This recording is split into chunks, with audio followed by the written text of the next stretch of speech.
मुंबई का बांद्रा स्टेशन। प्रीति धीमे कदमों से स्टेशन से बाहर निकल रही। उसके पिता, चाचा और चाची तेज चल रहे थे तो वो प्रीति से थोड़ा आगे निकल गए। पहली बार महानगर सपनों की नगरी मुंबई में प्रीति को आने का मौका मिला था। वो इन्हीं सब में कहीं खोसी गई थी।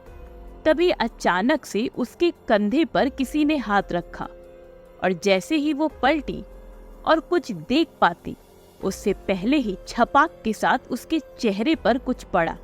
प्रीति बेतहाशा चीख रही थी, जलन के मारे झटपटा रही थी। चीख सुनकर उसके घर वाले भागते हुए उसकी तरफ आए। तो कौन थी ये प्रीति और क्या हुआ था उसके साथ, जानने के लिए जुड़े रहे कहानी के अंत तक।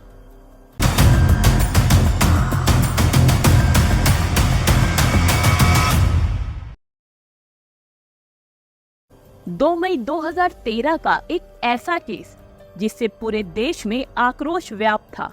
यहाँ तक कि पैरवी कर रहे वकील ने भी इसे सबसे खौफनाक और बेरहमी से भरा हुआ कांड माना था। दिल्ली की रहने वाली प्रीति राठी बहुत ही सुंदर, होनहार, पढ़ने में भी बहुत अच्छी थी। उसकी इच्छा थी कि मिलिट्री हॉस्पिटल में उसे नर्स बनने का मौका मिले। इसलिए प्रीति ने 30 साल की उम्र में दिल्ली से ही नर्सिंग का कोर्स किया और जब इसी बीच नेवी में नर्स की वैकेंसी आई तब प्रीति ने नेवी में जॉब के लिए अप्लाई कर दिया और उसकी जॉब भी लग गई। अब प्रीति राठी को नेवी में बतौर नेवी ऑफिसर का सिलेक्शन हो चुका था और अब प्रीति को नेवी ज्वाइन करने के लिए दिल्ली से मुंबई जाना था। परिवार में सभी लोग बहुत खुश थे क्योंकि प्रीति ने उनका नाम रोशन कर दिया था। पहली बार प्रीति शहर से बाहर जा रही थी, इसलिए घर वालों ने उसे अकेला भेजना ठीक नहीं समझा। तो उसके पापा, चाचा और चाची प्रीति को छोड़ने मुंबई जाने का प्लान बनाते हैं। 1 मई 2013 को दिल्ली स्टेशन से उन्हें मुंबई जाने की ट्रेन पकड़नी थी और सभी टाइम पर स्टेशन पर पहुंच चुके थे। प्रीति की खुशी का ठिकाना नहीं था। उसके लिए ये सब किसी सपने से कम नहीं था। प्रीति को जिस ट्रेन से जाना था वो ट्रेन प्लेटफॉर्म पर आ चुकी थी। सभी बारी बारी उस ट्रेन पर चढ़ते हैं और अपनी अपनी सीट पर जाकर बैठ जाते हैं। अब ये दिन था 2 मई 2013 का। ट्रेन दिल्ली से मुंबई पहुंच चुकी थी। प्रीति और उसके घर वाले सामान लेकर ट्रेन से उतरकर आगे चल पड़ते हैं।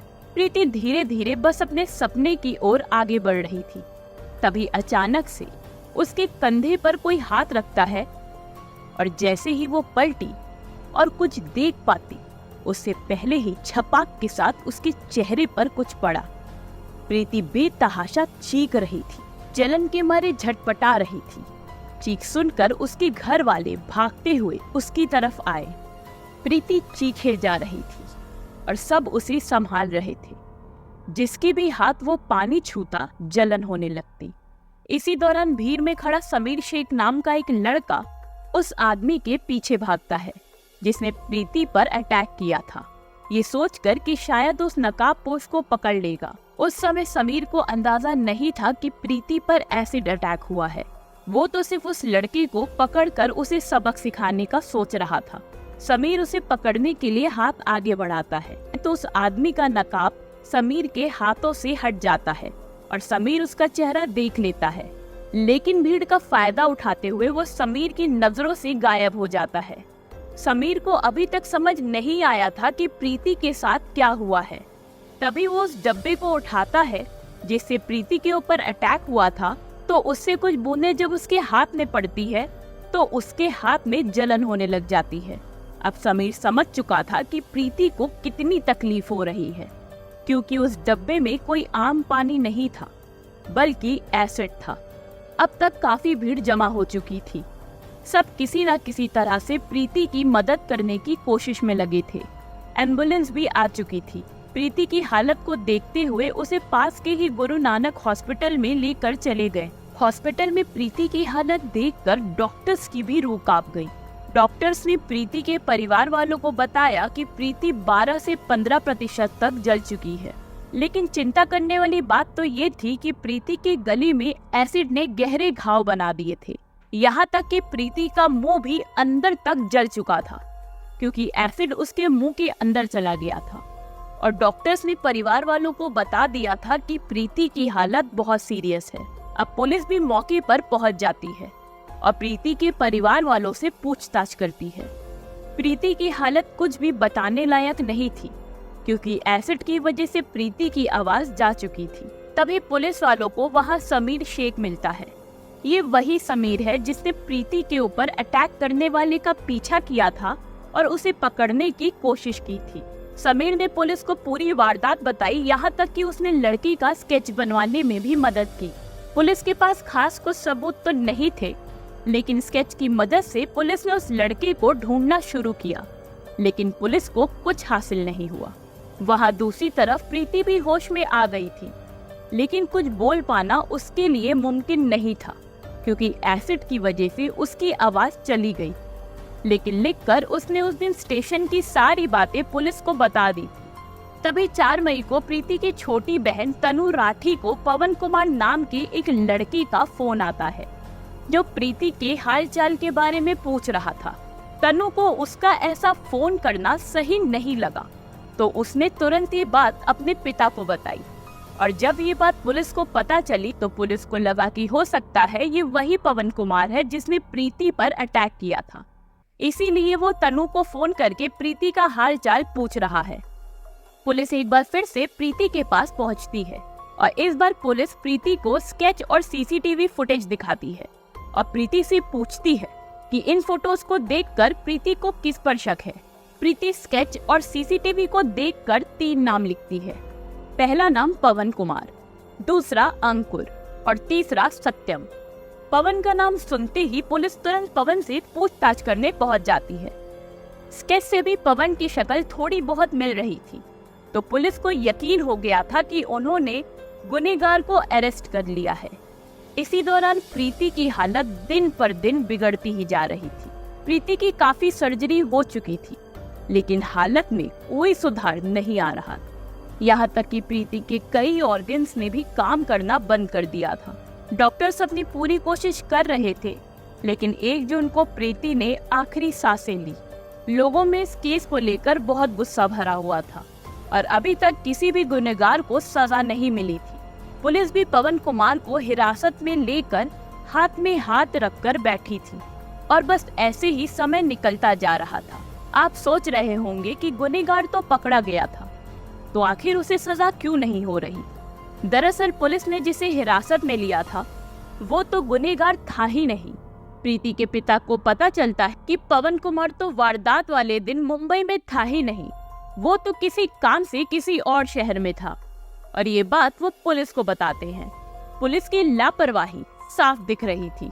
परिवार वालों ने इसके बाद कोर्ट में सीआईडी जांच की मांग की और कोर्ट ने ये केस सीआईडी मुंबई को दे दिया और अब ये केस सीआईडी अपनी तरह से सॉल्व करना शुरू करती है और हर एक इंसान से पूछताछ करती है जिन्हें प्रीति जानती थी। और तभी एक नाम सामने आता है, अंकुर पवार। प्रीति की कजन बताती है कि अंकुर प्रीति से एक तरफा प्यार करता था और शादी के लिए भी कई बार बोल चुका था, लेकिन प्रीति को फिलहाल सिर्फ अपने करियर पर फोकस करना था, तो हर बार वो मना कर देती। पुलिस को लगा कि हो ना हो ये अंकुर ही है, क्योंकि उसके पास प्रीति पर अटैक करने की वजह थी। पुलिस तुरंत अंकुर को पूछताछ के लिए थाने लेकर आती है और उससे पूछताछ करती है कि आखिर 2 मई के दिन को अंकुर कहाँ था। अंकुर पुलिस को उल्टे सीधे जवाब दे रहा था। तभी पुलिस को अंकुर के हाथ में जले हुए निशान नजर आते हैं। पुलिस समझ चुकी थी कि अंकुर ने ही अटैक किया है और अब पुलिस को पता था कि अंकुर से सच कैसे निकलवाना है। और थोड़ी ही देर में अंकुर ने प्रीति पर अटैक करना कबूल कर लिया। अंकुर बताता है कि वो प्रीति से प्यार करता था और उसने प्रीति को इसके बारे में कई बार बोला था, लेकिन जब प्रीति की नौकरी मुंबई में लगने की बात चली तो अंकुर से रहा नहीं गया।